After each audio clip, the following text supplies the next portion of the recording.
Hey, Ben Zimmer, welcome back to WNYC. Thanks, always great to be back. Great to see you again. I won't hit you with the mic this time. Thank you. Okay. Appreciate it.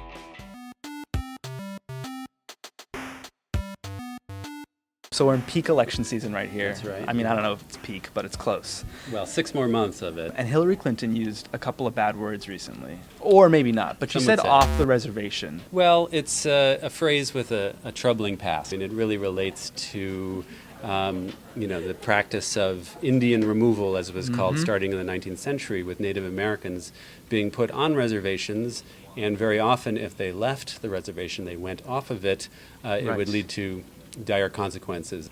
So I was wondering if you could do the 3 remaining candidates in this race and maybe the rest of us a favor and let us know of other phrases and words that we might think are okay to use, but actually probably aren't. Sometimes it's obvious if you're using an expression like, say, to Jew down. There are some other ones where the idea behind it might not be as obvious. The verb to gyp, meaning to cheat or swindle.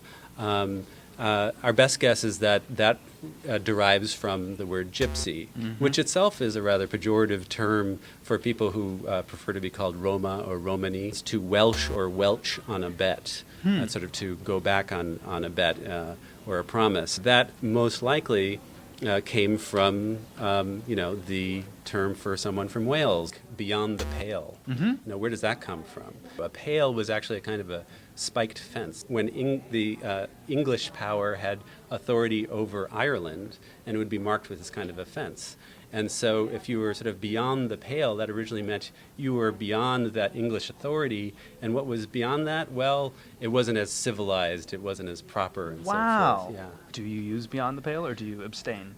Well, I don't know. I mean, the more I think about it, I think that beyond the pale is beyond the pale.